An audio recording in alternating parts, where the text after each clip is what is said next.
Kidney వ్యాధి పట్ల ప్రజలు అప్రమత్తంగా ఉండాలని పిలుపునిచ్చారు. గురువారం ప్రపంచ కిడ్నీ దినోత్సవం సందర్భంగా జీజీహెచ్ వద్ద జెండా ఊపి ర్యాలీని ఆయన ప్రారంభించారు. ర్యాలీలో పాల్గొన్నారు. ఈ సందర్భంగా ఆయన మాట్లాడుతూ ప్రభుత్వం ఇప్పటికే జిల్లాలో డయాలసిస్ కేంద్రాలను ప్రభుత్వం ఏర్పాటు చేసిందన్నారు.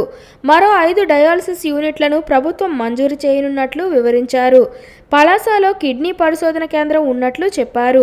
కిడ్నీ వ్యాధిని త్వరగా గుర్తించేందుకు Harvard, North Carolina, Columbia centre for cellular molecular biology, IASP, Bengaluru యూనివర్సిటీలతో వారందరితో కలిపి పరిశోధనలు చేసే ఆలోచనతో ఉన్నట్లు వివరించారు. మన జీవన విధానంలో మార్పులు రావాలన్నారు. ఉప్పు తక్కువగా వాడడం, రోజు త్రాగునీరు తగు మోతాదులో తీసుకొని ప్రతిరోజు వ్యాయామం చేయాలని చెప్పారు. కిడ్నీ సమస్యను గుర్తించేందుకు ప్రతి సంవత్సరం కిడ్నీ పరీక్షలు చేయిస్తే మొదటి దశలోనే గుర్తిస్తే డాక్టర్లు సులువుగా వైద్యం చేస్తారని వివరించారు. జిల్లాలో కిడ్నీ వ్యాధి పట్ల అప్రమత్తంగా ఉండాలన్నారు. మానవుల అవయవాల్లో కిడ్నీ ముఖ్యమైనదని తెలిపారు. జీజీహెచ్ నెఫ్రాలజిస్ట్ డాక్టర్ రమేష్ మాట్లాడుతూ ప్రతి సంవత్సరం మార్చి 2వ వారంలో కిడ్నీ వ్యాధి పట్ల ప్రజల్లో అవగాహన కల్పిస్తామన్నారు. ఆల్కహాల్, పొగ త్రాగడం ఆపాలని, జీవన విధానాన్ని మార్చుకోవాల్సిన అవసరం ఉందన్నారు. ప్రపంచం మొత్తం మీద కిడ్నీ వ్యాధికి గల కారణం షుగర్, హైపర్ టెన్షన్లేనే అన్నారు. 60% కిడ్నీ వ్యాధి, హైపర్ టెన్షన్, షుగర్లే కారణమన్నారు. ఇవి కంట్రోల్లో ఉంటే 60% కిడ్నీ వ్యాధిని ఆపవచ్చని తెలిపారు.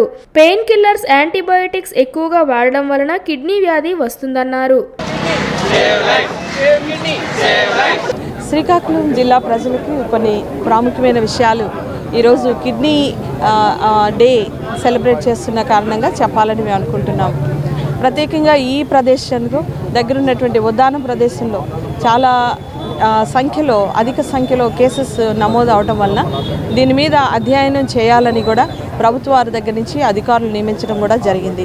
దాని యొక్క ప్రాసెస్లోనే పలాసలో కూడా ఇన్స్టిట్యూట్ ఆరంభించి ఉన్నారు. ఇకపోతే ఇక్కడ ఉన్నటువంటి ప్రజలకు ముఖ్యంగా తెలియజెప్పాలనుకుంటుంది ఏంటంటే తీసుకునేటువంటి మందు దగ్గర నుంచి, తీసుకునేటువంటి ఆహార పదార్థం దగ్గర నుంచి అన్ని విషయాలలో కూడా జాగ్రత్తలు పాటించాలని కూడా కోరుతున్నాను. అంతేకాదు వ్యాధులు, దీర్ఘకాలిక వ్యాధులు, బీపీ కానీ షుగర్ అలాంటివి ఏమన్నా ఉన్నట్లయితే దానికి క్రమం తప్పకుండా మందులు వాడాలి. ఆరోగ్యపు అలవాట్లు కూడా మార్చుకోవాలి.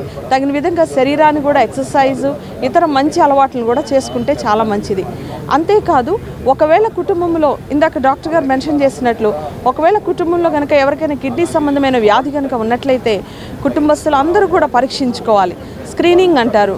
వాళ్ళకు ఉన్నటువంటి సీరం క్రియాటినిన్ లెవెల్ని కనుక చూసినట్లయితే ఏమైనా వచ్చే అవకాశం ఉందా, సూచనలు ఏమైనా ఉన్నాయా అన్నది కూడా తెలిసిపోతుంది.